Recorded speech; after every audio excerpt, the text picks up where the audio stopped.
東京で戦うんか。1作目のエンディングにも日本で出て本編でも見たかったなと思ってたからソニックたちが来てくれて嬉しい。ソニックも降り立った秩父谷。でも予告の告知したのは新宿。由緒正しきバトルフィールドになってる感がある渋谷交差点。ここで戦うシーンいろんな媒体で見た。決定床張りの質感なんかすごいことになってない？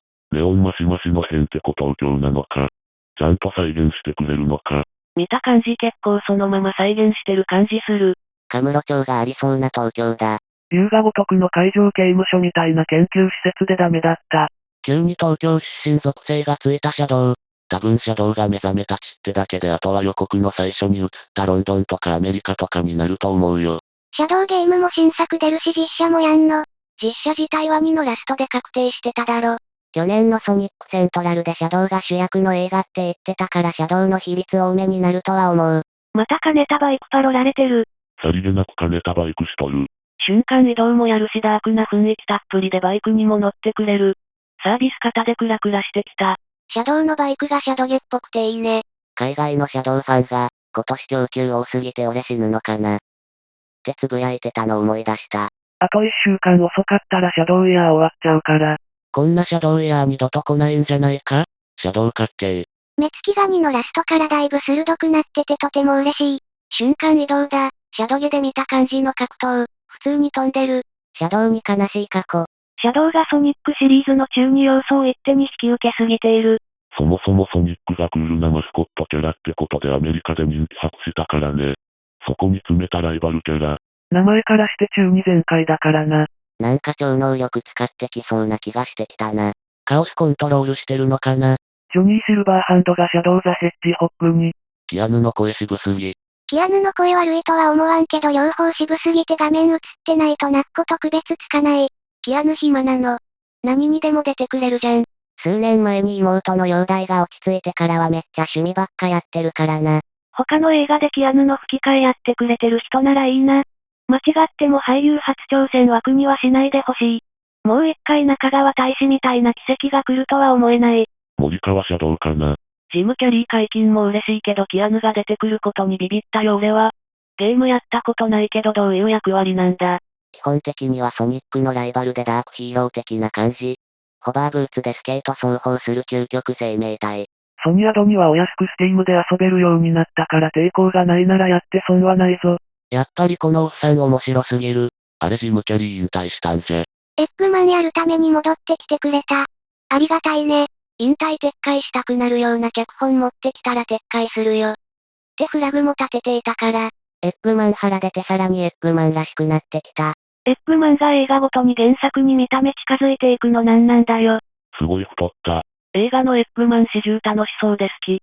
ジムキャリー映画って言っても過言じゃないくらい魅力引っ張ってるよね。ジェラルドとエッグマンが熱い抱擁交わしててダメだった。ジェラルドまで出るのか。ジェラルドがまだ生きてる。エッグマンのこと可愛い孫って言ってる。偽物だな。ジェラルドとマリア普通に出てくんのか。二人いないとシャドウの話ろくにできないから。マリアと博士の設定ちゃんと拾ってるっぽくて良いね。衛星から生えてるトカゲは別にいいけど。シャドウ出る以上は避けられないからね。ゲームの方でも珍しい生い立ちが書かれてるキャラだしアドには超人気作だから。おじいちゃんが元気だとありません。はしてくれそうにないか。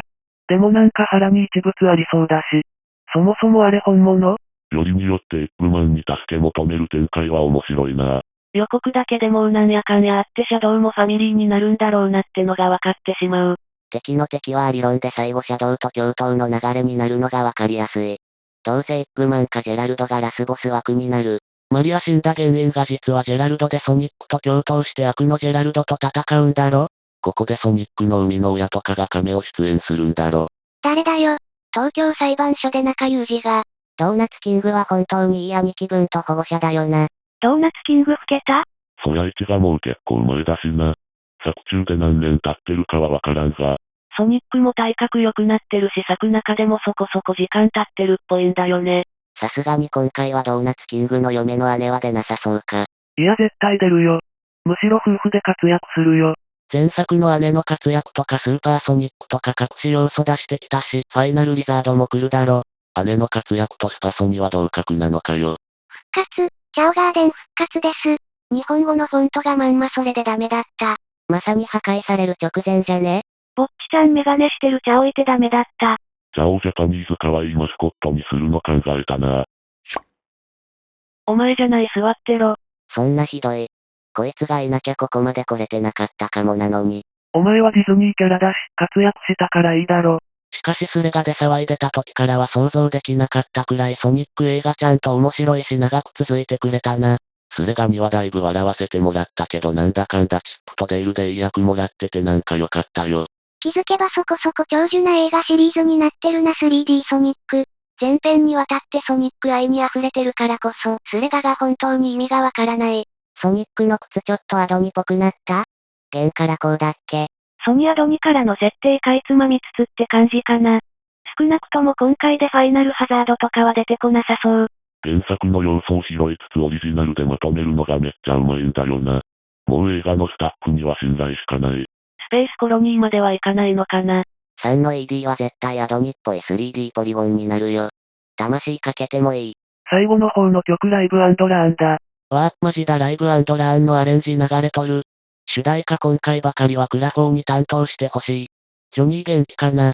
ソニアドニ要素を映画3でやるならその次はヒーローズかシャドゲかシンソニか。これがバカ受けしたら次はソニック VS インフィニットなんだろ？ないありません。普通にカオスかメタルだろう。今度こそかっこいい味付けになるならそれもいいかもしれんが先にメフィラスとイブリートやってほしい。イブリートがいるのはドラマのナックルズでわかってるし。メフィレスとイブリースだしナックルズの過去に出たのはイブリース本人じゃないよ。今のところはファンサービスとしてイブリースの異名を使っただけ。仮に次があるとしてわかりやすく新キャラのシルバーイルシンソニな気はする。エミーとかルージュでないのかな。隠してるだけって可能性もあるけど。予告だと孤独飽きしてるからルージュとかシャドウ陣営みたいなメンツは出ないんじゃないかな。メタルの出番は、今回もなさそうだな。案外今回で作るかもよ。出たとしてもシャドウのやられ役みたいになりそうじゃんこの感じだと。出るとしたらポスクレじゃないか？ここまで来ると読んでエミーとメカソニック出してほしい。カオスを今の CG で見たいな。12月27日公開。来年の3月ぐらいかなと思ってたのに早い。アメリカでの公開からたったの1週間で日本でも見れることがまだ信じられない。こんなことってあるのか。こっちだとぶっちゃけそんな売れてなさそうだからこんなポンポン続き出せる人気あるんだ。テーマ1実感湧かない。元のゲームからしてそんな感じだから今更なんだけどさ。ポスターかっこよすぎる。TOKYO ミッションインポッシブル SSION はどうかと思うけど。この放題はちょっとどうかと思う。ザムービーすら捨ててソニック×シャドウになりやがった。でもその副題はダサいから捨てろ。フォームがマラソン感あってもうちょっとこう。映像は良さそうなのに、ワイルドスピードのパロディ感ある。ワイスピネタ増えそう。ワイスピのパロってことは最後は BB 級なのか。海外だと普通に3なのか。放題は2とか3とかナンバリングつけると初見の人が敬遠するからって理由で避けがち。確かに、シャドウ出てくるよってのが命題になっててわかりやすいかもね。実写版見てなかったけど過去の見たくなってきた。シリーズファンなら絶対に面白いしシリーズファンじゃなくてもファミリー映画としてよくできてる。見ろ。なんか当たり前のようにテイルズナックルズがいてあれってなったけどいつの間にか2作目やってたのね。完全にスルーしてた。めっちゃ面白いから見るんだ。3もすげえ面白そう。